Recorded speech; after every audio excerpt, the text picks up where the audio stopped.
महाराष्ट्र और Goa bar council की ओर से आयोजित राष्ट्रीय स्तरीय वकील सम्मेलन में भारत के मुख्य न्यायाधीश न्यायमूर्ति भूषण रामकृष्ण गवई का भव्य सत्कार समारोह संपन्न हुआ। इस अवसर पर न्यायमूर्ति गवई ने भावुक होते हुए कहा कि सभी के प्रेम और सम्मान से अभिभूत हूँ। उन्होंने कहा कि पिछले 40 वर्षों से उन्हें जिस प्रकार का स्नेह मिला है वह आज समारोह में सबसे चरम पर था। वह क्षण उनके लिए अविस्मरणीय बन गया है। मुख्य न्यायाधीश का चार्ज लेने के बाद वे पहली बार महाराष्ट्र पहुंचे। उस दौरे में यही बोले कि इस दौरान सीजीआई ने राष्ट्रीय के शीर्ष अधिकारियों से अनुपस्थिति को लेकर महाराष्ट्र के प्रोटोकॉल पर नाराजगी जताई। समारोह में उन्होंने महाराष्ट्र के लोकतंत्र, प्रशासन और न्यायिक व्यवस्था की प्रशंसा करते हुए कहा कि ये राज्य न केवल न्यायिक रूप से सशक्त है बल्कि समावेशी भी है। उन्होंने राज्य के शीर्ष अधिकारियों की अनुपस्थिति पर नाराजगी भी जताई। उन्होंने कहा, जब भारत के मुख्य न्यायाधीश पहली बार राज्य की यात्रा पर आते हैं तो राज्य के मुख्य सचिव, पुलिस महानिदेशक व मुंबई पुलिस आयोजित उपस्थित नहीं होते तो वह केवल प्रोटोकॉल का नहीं बल्कि संवैधानिक संस्थाओं के आपसी सम्मान का विषय।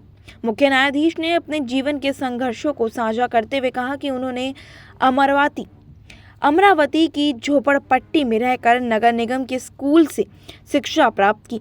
वकील बनना उनका सपना नहीं था। उन्हें वास्तुकला में रुचि थी, पर उनके पिता जो अंबेडकर आंदोलन से जुड़े थे, कानूनी पढ़ाई करना चाहते थे।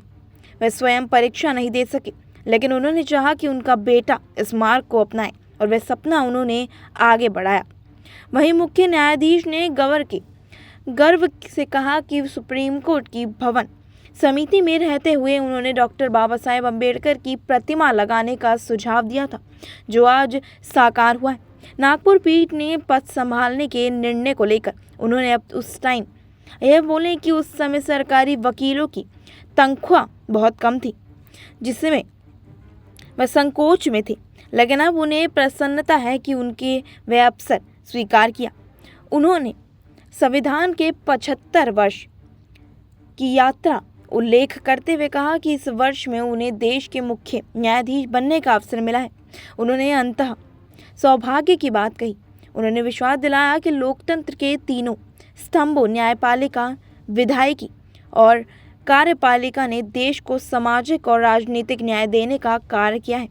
उन्होंने ये भी कहा कि यदि किसी अन्य संवैधानिक संस्था के प्रमुख के साथ ऐसा होता तो अनुच्छेद 142 जैसे गंभीर चर्चाएं होती। ऐसे छोटे लगने वाले व्यवहार भी लोकतंत्र की गरिमा को प्रभावित कर सकते हैं। समारोह के अंत में उन्होंने ये स्पष्ट किया कि सेवानिवृत्त के बाद कोई पद स्वीकार नहीं करेगा। यही बोले कि करेंगे और आम नागरिकों के लिए सदैव उपलब्ध रहेंगे। ये उनका कथन न्याय और सेवा के प्रति उनके समर्पण को पूर्ण रूप से दर्शाता है।